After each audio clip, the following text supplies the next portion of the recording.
If you watched football in the 90s, then you know the Dallas Cowboys were the team. They had the stars, the swagger, the Super Bowl rings.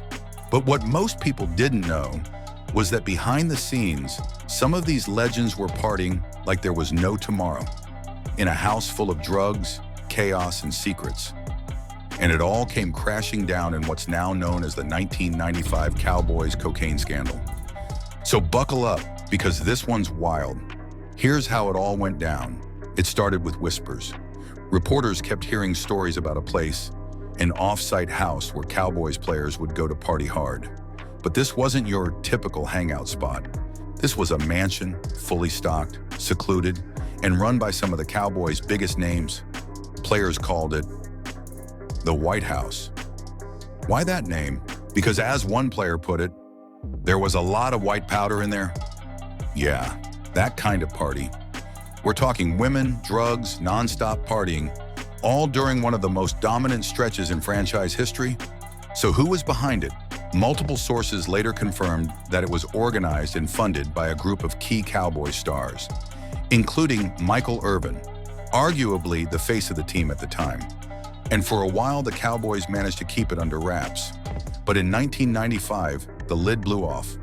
That year, Michael Irvin was arrested at a hotel, caught with cocaine and marijuana during a birthday party that spiraled out of control. The police found drug paraphernalia, naked women, in a hotel suite that looked more like a nightclub than a party. Irvin was suspended and later entered a no-contest plea, receiving community service and probation. But by then, the media had already connected the dots. They started digging deeper. And that's when the White House went from rumor to reality. One former Cowboy described it as a place where you could do what you wanted and no one would snitch.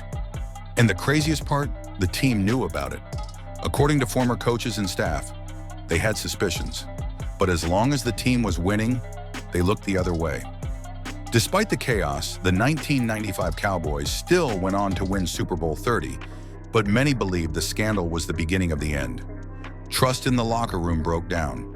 The media pressure became suffocating, and Michael Irvin, once a hero, now had a target on his back. Irvin tried to downplay it, saying, "It wasn't just about drugs. It was about control and feeling like we were untouchable." He later admitted it was the worst mistake of his life.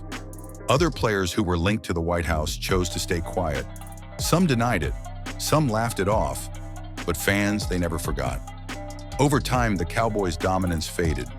From 1996 onward, the franchise entered a long period of mediocrity. Some blame the scandal, some blame aging players. But either way, that dynasty was done.